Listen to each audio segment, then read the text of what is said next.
the Justin Kinner Show, presented by Frickers, live on 1410 ESPN Radio. All right, everybody, we welcome you in live here on a Thursday. I'm Justin Kinner, the Justin Kinner Show, of course, presented by our friends over at Frickers. Frickers, your home for fun, food, sports, and spirits. Week 2 of the National Football League season officially kicks off later on tonight. How about the Commanders and the Packers? Just a reminder for those of you who have yet to kind of set your fantasy rosters. Make sure you get on that right away. We'll get into some college football and some since the Reds last night. I mean, I'm telling you what, every single time I start to count them out, I think I've broken up with the Reds 3 times, and then I keep taking them back. And I'm not even ashamed of taking them back this time, because with just 16 games remaining, 2 games back separates them in that final wild card spot. And the 2 teams that are ahead of them right now, or at least the 3 teams, I mean, they're tied with the Giants, but they hold the tiebreaker with them, and they've beat them at least in 1 series this year. They beat the Mets in 2 series, and they beat the Padres in 2 series. The problem has not been the ability to beat the good teams. It's been, well, the bad teams that they've had a problem with. So the Reds are off tonight, but they'll have a crack at it tomorrow when they welcome in last place team in the A's. 5 series remaining for your Redlegs. 2 of the final 5 series are against last place teams. So we'll see what ultimately happens, but the Reds are off tonight. They just announced that they're returning a lot of guys. They're getting reinforcements in that bullpen, which is key, including the return of Chase Burns. And we'll talk about that more here around the corner. All right, your Ohio State Buckeyes are now 2-0 on the season. Of course, that huge week 1 win over Texas, who was then the number 1 team in the country, the now number 1 team in the country, Ohio State. They took care of Grambling State in what we kind of figured was going to be the case, a blowout win this past Saturday at the Shoe. Joining us now to kick off the show like he does each and every Thursday throughout the Buckeyes season, the one, the only Mr. Paul Keels. Paul Keels, welcome in, sir. How are you? How was your weekend? You know, I'm like you. I've broken up with the Reds a few times, but I've stayed with them. I mean, I have no problem admitting that. I know a lot of hosts want to pretend like, oh, no, I haven't given up the whole time. I'm like, no, I'll tell you when I'm breaking up with them. I might break up with them after tomorrow night if they lose game 1 against the A's. You never know. So yeah, no, but the weekend was good. Hopefully yours was too. It was. I got a chance, to go to watch the game against Grambling State. Of course, the Shoe, always an experience. The game was an experience early, but that's how we expected it to go. It's how you expected it to go. What were some of your takeaways? I know it's kind of hard in a game like that, but what some of your big takeaways from that Buckeye win this past Saturday?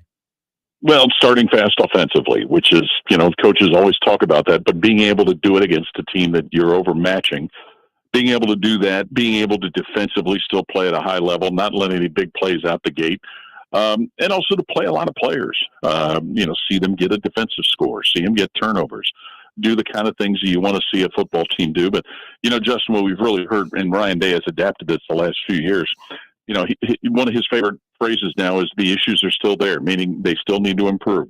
Coaches are always going to look at areas they need to improve on, and he certainly focuses on that like many other coaches do. He's not alone.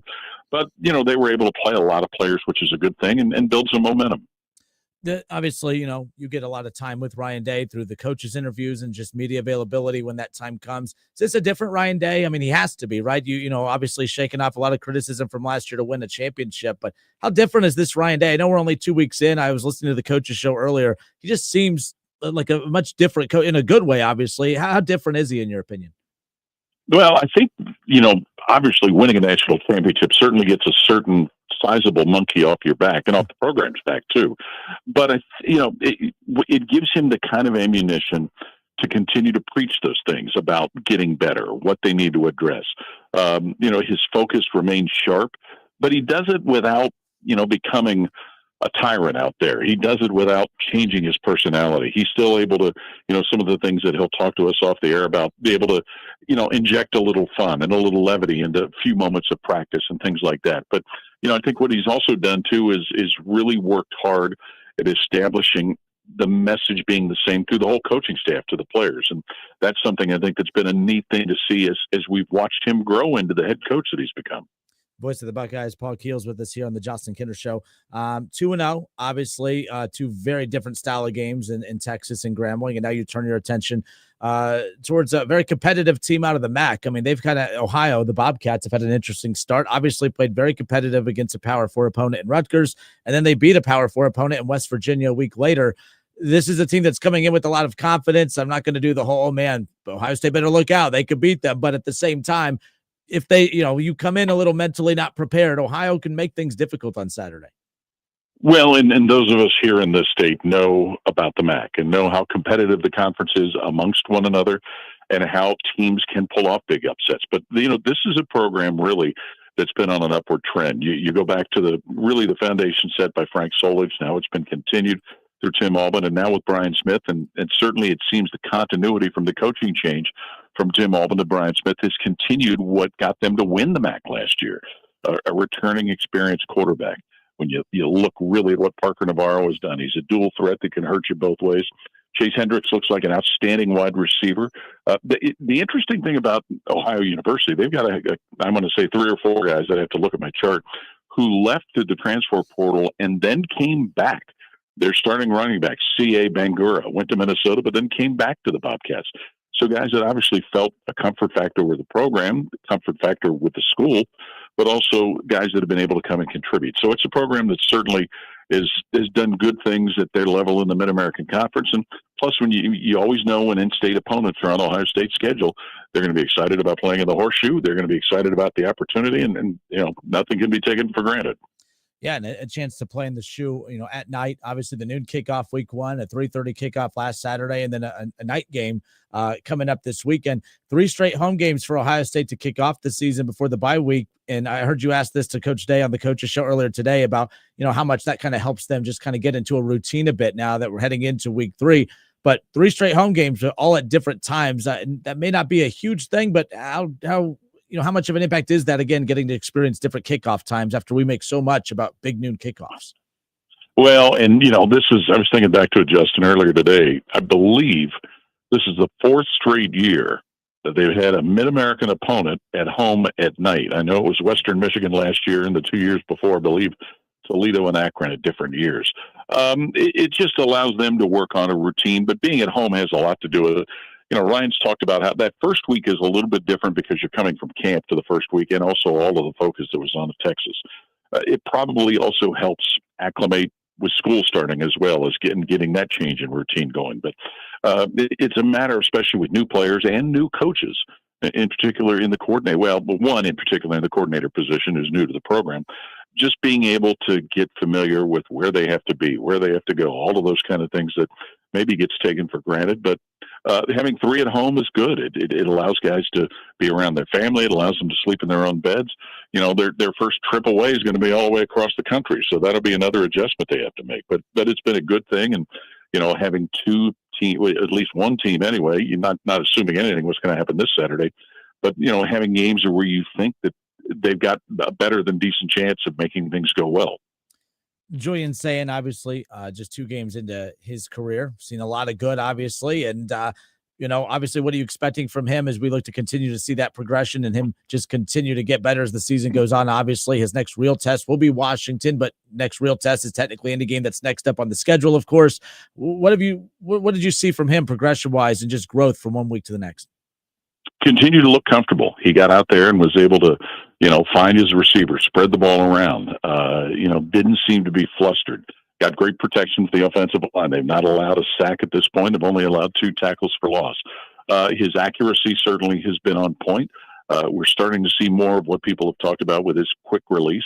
And some of the other offensive players who've been interviewed has talked about how he's become more in command in the huddle and on the field. So it just, to a layperson watching it from way up where we are, it just seems that there's quite a comfort factor that's developing. Penn State's another Big Ten team that's just gotten a lot of love in the offseason, and rightfully so. We know what they bring back, so they're getting a lot of attention. Obviously, Michigan coming off that loss against Oklahoma and playing in primetime, so they're getting a lot of attention. Ohio State with the big win over Texas. The team that just seems to be kind of hiding in the weeds a little bit, that just absolutely demolished Power 4 opponent over the weekend, is Oregon. Oregon's kind of, they're just kind of sitting there silently right now, just kind of watching as everyone else gets that attention. How impressed have you been with Oregon just a few weeks in? Very impressive when you consider what they did against Oklahoma State. And, Oregon, because they're not on Ohio State's schedule, was, a team that you didn't pay that much attention to, but you also didn't know what they were going to be like with Dante Moore at quarterback, replacing Dylan Gabriel. So, but they had enough of the other parts of a team that won the Big Ten last year. So, but what they've done has been impressive. I know that Oklahoma State's in a little bit of a down cycle and all of that, but certainly what they've done has been impressive, and it'll be interesting to see. I mean, I think everybody's kind of anticipating that Oregon-Penn State game in State College, how those two teams are going to match up with one another, and, how that is going to affect what happens in the Big Ten, how that will affect Penn State coming to Columbus to play Ohio State a little later on. But, yeah, Oregon, maybe they were forgotten about when the season started, but they're showing that they shouldn't be. Illinois, another team that we're all kind of keeping our eye on, as that could be another, the next big top 25, potential top 10 showdown with Ohio State when that comes in mid-October, of course, which seems off in the distance, but with the way that these seasons fly by, it'll be here before you know it. But Illinois, a big win over Duke this past weekend on the road. Yeah, on the road against a Duke team. I believe Duke won 9 games last year, Justin. So, you shouldn't sneeze at that. And, maybe most impressive, a lot of reason that folks liked what Illinois potentially was going to do, bringing back a returning quarterback and Luke Altmaier. I believe they brought back their entire offensive line, but they got 5 turnovers in that game defensively. So Brett Bielema hasn't been playing the kind of football that they did when he was at Wisconsin. And that's going to make for an interesting matchup when Ohio State goes there. You realize Ryan Day has yet to coach a game against Illinois. They've just been off the schedule. The game in the pandemic was canceled.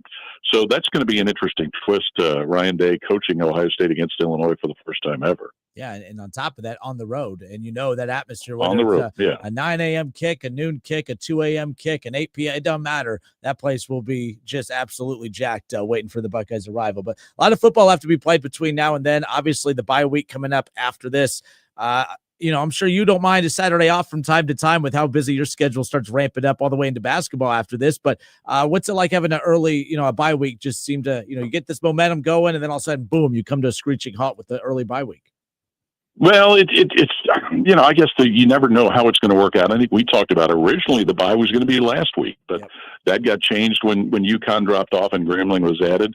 But it's kind of nice. If I could choose, I would probably make it in the midst of October. There's a second bye coming in October, but there's basketball during that bye. So, those things supposedly, we're told by the Big Ten Conference, are computer generated. This is another year where there's 2 byes because of the extra Saturday between Labor Day and Thanksgiving. So, but you just have to deal with it. I think last year they had the bye after they went to Oregon. This year, the bye before going to Washington. I guess it's up to these coaches and the staff on these football teams to make the most of it and make it work the best as you possibly can. All right, good stuff. You'll hear Paul Keels, a legendary voice of the Buckeyes on the call, coming up this Saturday night, 7 o'clock to kick off. We'll have pregame coverage beginning for you right here at 5:30 on Dayton's radio, home of the Buckeyes, 1410 ESPN Radio, and then our sister station, 92.9 Jack FM. Paul, thank you as always for your time. I know you're busy, especially, right now we're off and rolling, but thank you so much, and we look forward to talking to you later on. My pleasure, Justin. Talk to you next week. All right, good stuff. It's the Justin Kinner Show presented by Frickers. Frickers, your home for fun food, sports, and spirits. We'll step away for a few moments, and when we get back to talk about the Cincinnati Reds, have you given up on them? Are you letting them back into your life a little? Are you just kind of pretending that you're not interested, but deep down you are? How are we feeling about those Cincinnati Redlegs right now? We'll discuss when we come back. It's the Justin Kinner Show presented by Frickers. Frickers, your home for fun food, sports, and spirits. Justin Kinner Show, right here on 1410 ESPN Radio. 1410 Wing AM, Dayton's ESPN Radio, powered by...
comes Friedel around third. Here comes Tatis up throwing. It's through. Not in time.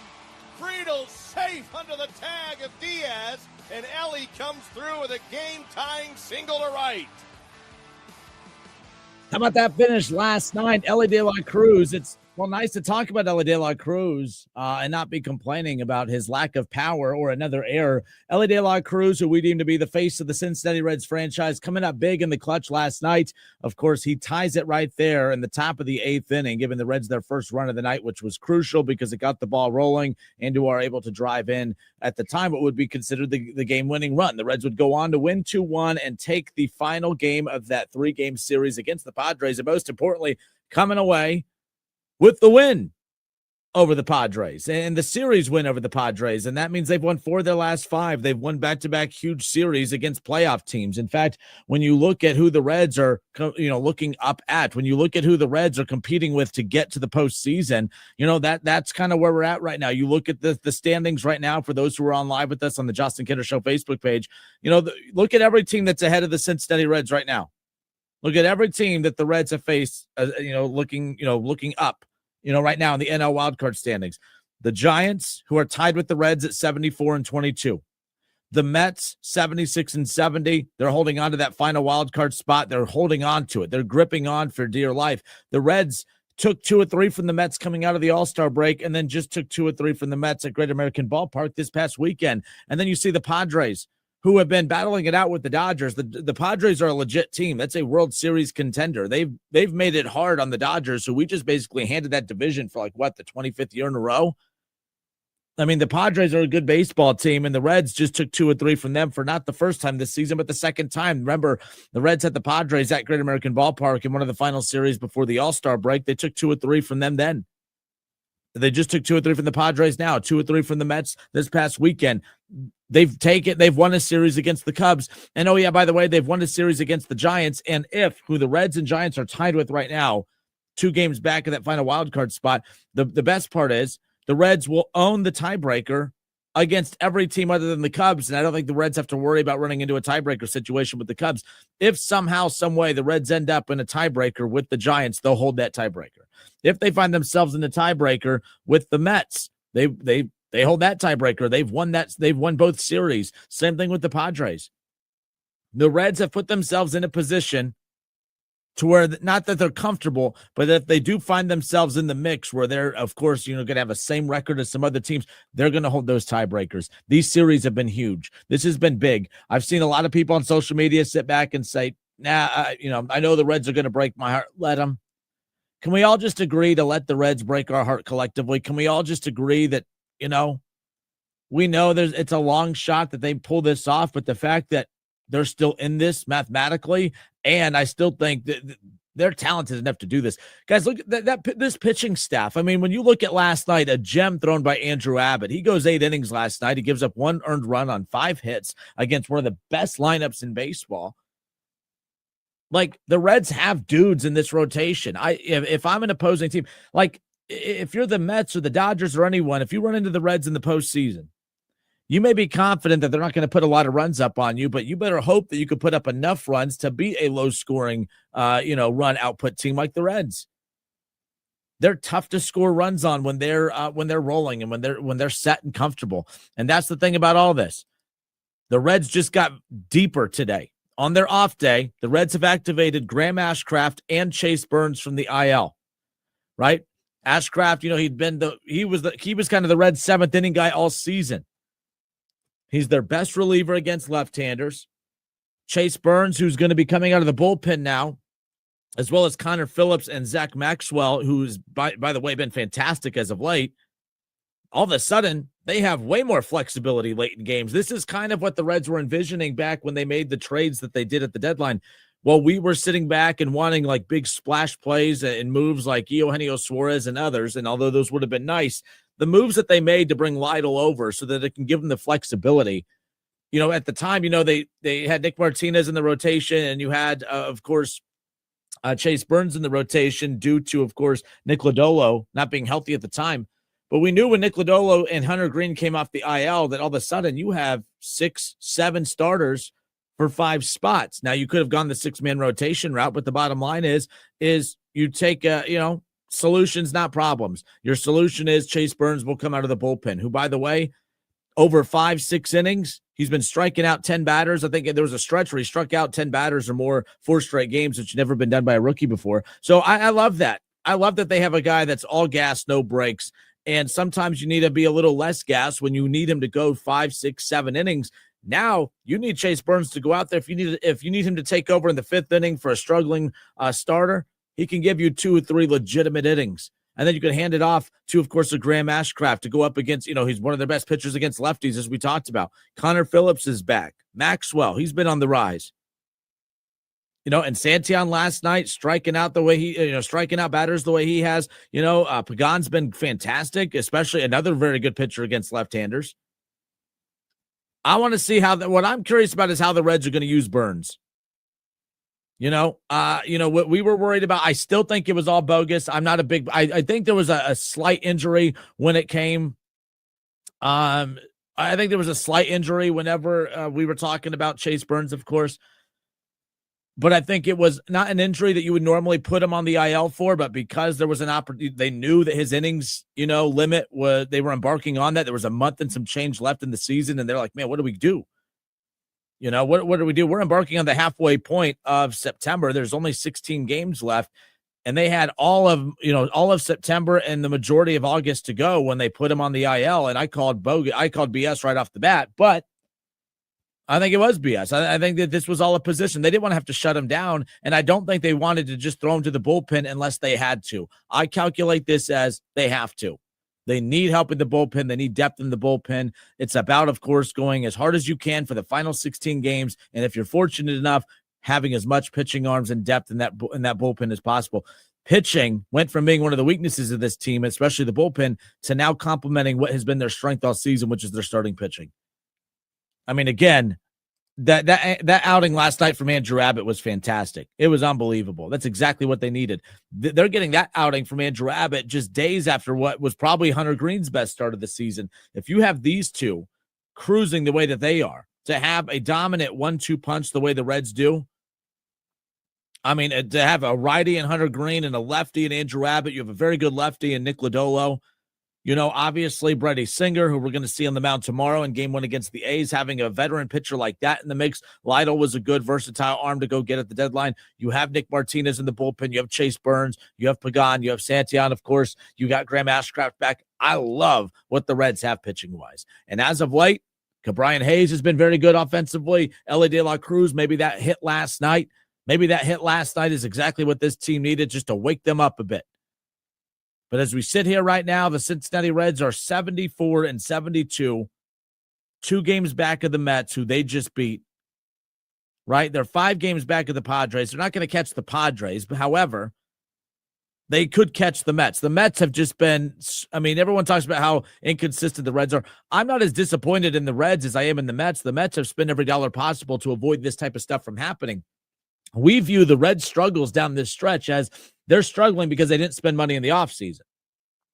They're lacking the killer instinct to close out this season on a high note because they didn't spend enough money in the offseason. Well, sometimes it's just you got to have guys that want it more, because the Mets spent more than enough this offseason to not be experiencing what they are right now, holding on for dear life against an organization in the Reds who we deem as just insanely cheap. But that's what's going on right now. That's what's going on right now. And I tell you what, the sprint to the finish line, this is no longer a marathon. This is a sprint. There's 16 games left. All right. Tomorrow, it's September 11th today. Tomorrow, September 12th. And they start a 3-game series on the road at Oakland, who is in last place. Right. They got the Pirates. 2 of the final 4 series are against last place teams, guys. I mean, the Athletics are 13 games under 500. They're 12.5 games back in their division. And by the way, if the Reds were in the division that the Athletics were in, they'd still be in contention to win that division. So to be last place in a very average division like the West, that tells you something. The A's, this has to be the Reds series. It's never fair to call for a sweep, so I won't do that. But my goodness, if the Reds do not take 2 of 3 from the A's, they don't deserve They don't deserve to make the postseason anyways. The Athletics, this is the postseason for the Reds. Because it's not about, like we talked about earlier, they've beat some of the best teams in baseball. They've done it all season. They've beat the Phillies. They've beat the Mets, right? They've done that. They've beat the Padres. They've beat the Giants. They beat the Detroit Tigers, who have a 9.5 game lead on the Guardians, who are going to win the Central easily. The Reds have beat the Blue Jays. They beat the Yankees. The Reds swept the Tampa Bay Rays. Like the Reds have an opportunity here. We know they could beat some of the best teams in baseball, but they have to be able to beat the teams that they've struggled to beat. They've lost to bad teams all season, like Baltimore. Like, they've lost to bad teams there. Losing to the Nationals, not once but twice. They've lost series to the Pirates, who they're going to play coming up here. The Cardinals are 3 games under 500. They're not a good team, but they've had the Reds number. So is it going to be an easy sprint to the finish line for your Reds? No, it's not. No, it's not. But it's not about the division. It's about this wild card. And while I have this up, let me see who the Mets have. Because, again, while the Reds have the A's, then they have the Cardinals, then they have the Pirates, Cubs, and Brewers. Then they have, let me make sure I'm getting that right. My apologies. I'm fumbling all over my words here. But as far as the schedule goes for what's left for the Reds before I take a look at the Mets, the Reds have a 3-game series at the Athletics starting tomorrow. On Monday night, they start a 3-game series Monday through Wednesday at St. Louis. No off day after that. They come right back and they start a 4-game series against the Chicago Cubs at Great American Ballpark. And that's such a huge series against the Cubs because, every single one of the Reds' elite pitchers in that rotation, okay, will be in that series. If you can't beat the Chicago Cubs with Hunter Green pitching game 1, Nick Lodolo 2, and Andrew Abbott closing it out in game 4, if you can't take 3 or 4 from the Cubs with those 3 on the mound, I don't know what to tell you. Like I said, the opportunity's here. They have 1, 2, 3. I said 4. They have 5 series remaining. 2 of those 5 series are against last place teams. And as far as the Mets go, who are continuing to free fall, they've lost 5 straight games as we sit here right now. They've lost 5 straight games. They've lost 3, they lost 2 or 3 to the Reds. And by the way, this is what's crazy about the Mets because they started to kind of heat up a bit. They started to, impress everybody when they took 2 or 3 from Detroit, one of baseball's best teams. Then they dropped 2 or 3 to the Reds, and then they dropped the first 3 games of this 4-game series with the Phillies, and they'll look to wrap that series up tonight, trying to avoid going down with the sweep. The Reds have a chance tonight to make up an entire game, and they're off tonight. So we are officially at that scoreboard watching time of the season. So Reds fans, keep an eye locked in on that Phillies-Mets game coming up later on tonight, because when the Reds take the field tomorrow night against the Athletics, the Reds could be a game out of a playoff spot as we sit here tomorrow night at this time. So keep an eye on that score later on as far as that goes. So the Reds will start that series with the Athletics tomorrow. Okay, and then the Mets will start a series with the Texas Rangers tomorrow as well. So in the Texas Rangers, they're 77-70. They're 7 games above 500. They're still 2.5 games back of the Astros over in the West in the American League. So the Mets are going up against a team like the Reds are going up against a team in the A's that's probably given up on the season. Same thing with the Pirates, right? The Rangers are still playing for something. And the Mets are not going to be able to go in there and just look at a team that's not in the playoff race as we sit here right now and take it easy. They got their work cut out for them tomorrow against the Rangers. And by the way, the Rangers, they're still very much so in this playoff race. They're 7 games above 500. They're where the Reds are at. The Reds are 2 games out of the National League wildcard spot, that final one, and the Rangers are 1.5 games out of that final wildcard spot. So that's going to have a playoff vibe tomorrow. Mets looking to beat the Phillies to avoid their 5-game to snap their 5-game losing streak tonight. If they lose and extend that to 6, the Reds are a game out. And then they're going to start a series with the Rangers tomorrow, who are 1.5 games out of the American League wildcard spot. So they're going to be giving it the Mets their all. The Mets are in danger. The Reds have an opportunity. They've had many opportunities all season. Will they capitalize? That's going to be the big question as far as I'm concerned. All right, I'm Justin Kinner. It's the Justin Kinner Show here on 1410 ESPN. 37518-1410. How excited are you about the Cincinnati Reds? Are you buying back in? We'll discuss more when we come back. I'm Justin Kinner. It's the Justin Kinner Show, Dayton's ESPN Radio, 1410 Wing AM.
All right, everybody, we welcome you back. I'm Justin Kinner with you here live on Dayton's ESPN Radio, 1410 Wing AM, 937-518-1410. That's the number to call or text into the show and jump in on the conversation. Leave your comments in the chat.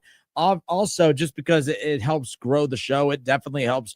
Give the show a like. If you're watching on Facebook, please give the show a like. If you're watching on YouTube, the same thing. Just everything. I mean, that helps grow the algorithm. It helps, kind of spread and put the show out in front of more people. And the more we do that, the more it helps keep it around. So, and maybe you don't want me around. I don't know, but it's up to you technically more than anything. So please give the show a like. I appreciate those who watch anyways, but just go the extra step, please, and just hit the like at the bottom. It's wild that week 2 of the NFL season for fantasy football purposes. Make sure you go and get your fantasy lineups all checked out and set up.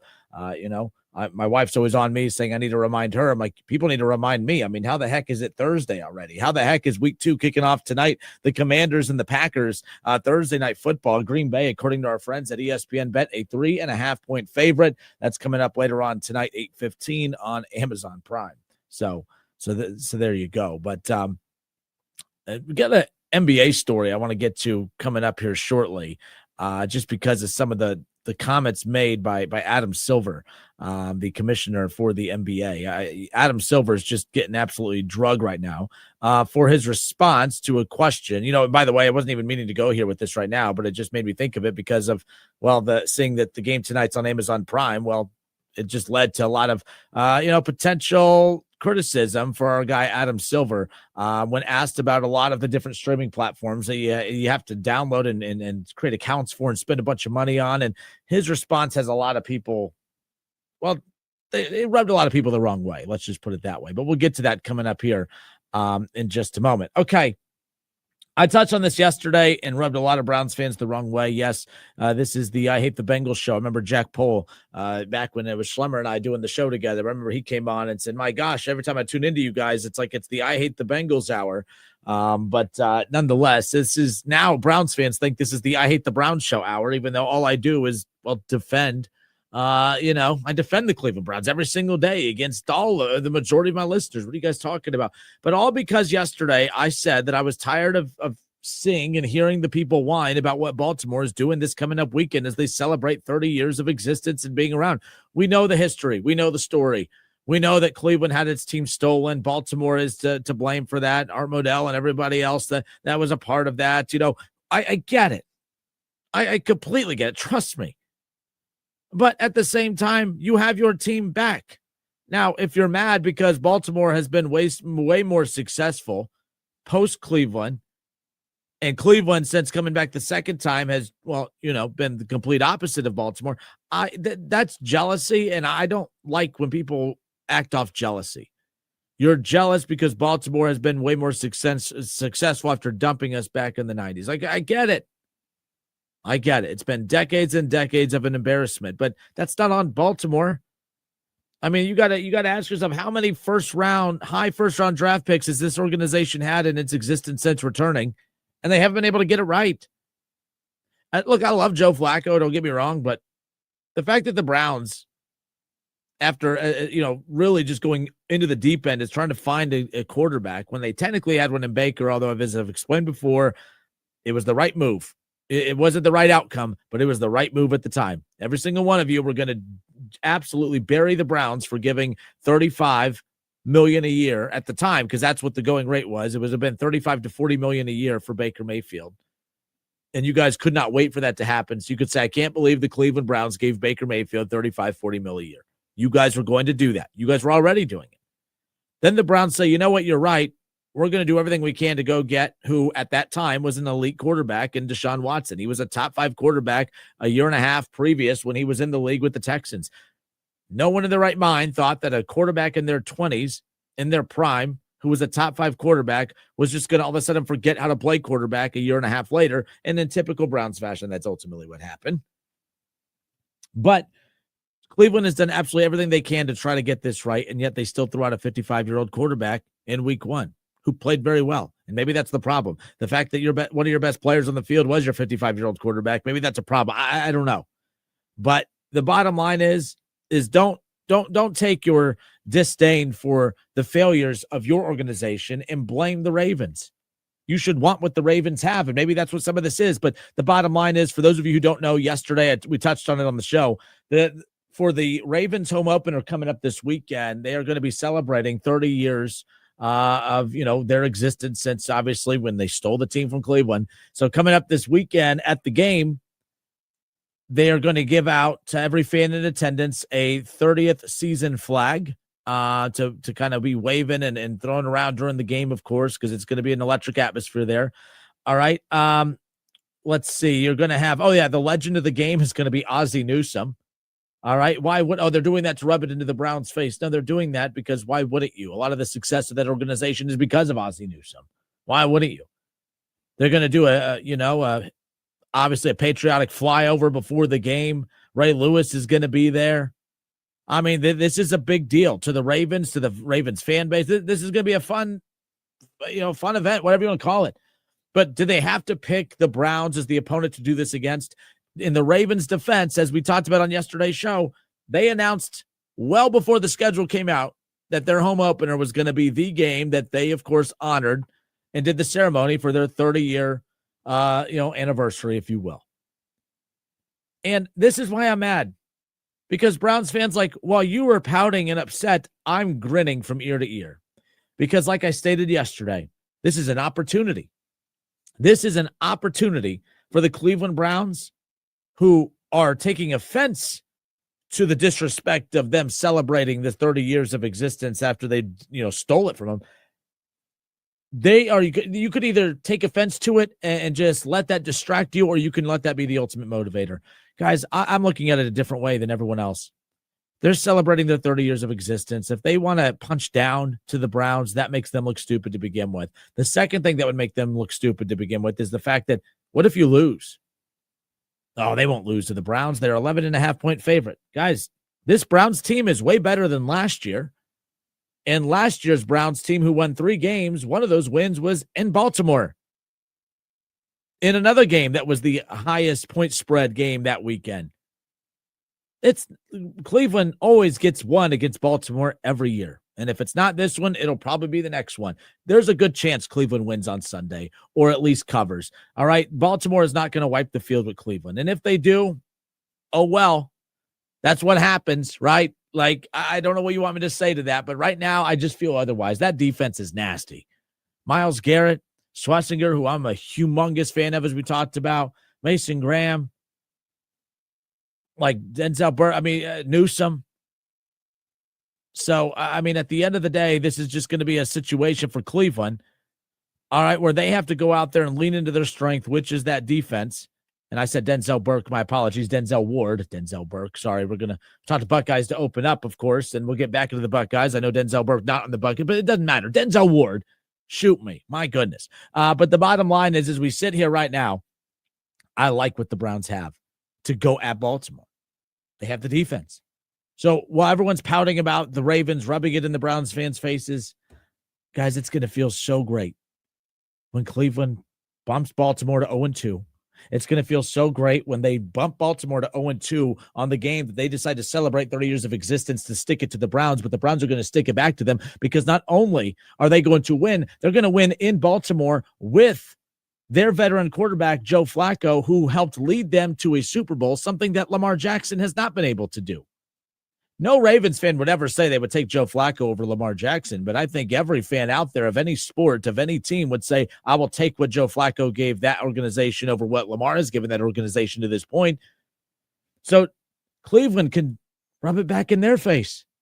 We're going to go into your house, beat you in your home opener on the day that you're celebrating your 30 years of existence, to rub it into our faces. And, oh, yeah, now you're 0-2. Like I said, I'm a big fan of what they have to do.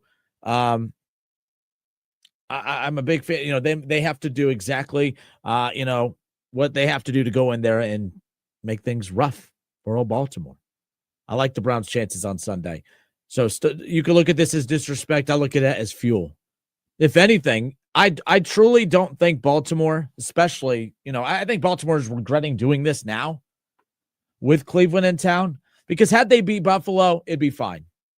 If you accidentally lose to Cleveland, it's fine. You're 1-1. But a loss to Cleveland puts you at 0-2. and you're 0-2 with a horrible loss to a division foe who's supposed to be picking top of the draft, and a loss against another team that is in your category, if you will, of Super Bowl contenders, and now you've lost to them and you've lost to Cleveland, and there's question marks about the coach now, and there's all these things. Trust me, the Browns can get the last laugh. They could send this Ravens team into a tailspin, but they can't be victims here. They can't go into Baltimore as victims. They can't go in there with their feelings hurt. And to be fair, I don't think that they are. I think that this is a Browns fan problem, and y'all need to get over. I'm Justin Kinner, the Justin Kinner Show, presented by Frickers. Frickers, your home for fun food, sports, and spirits. Take a look at some of the other top matchups in the NFL for Week 2. Also, man, Adam Silver, what are you doing? I mean, professional basketball, whether it's women's professional basketball or men, they can't get out of their own way anymore. It's like they want people to not watch this. Justin Kinner Show, presented by Frickers.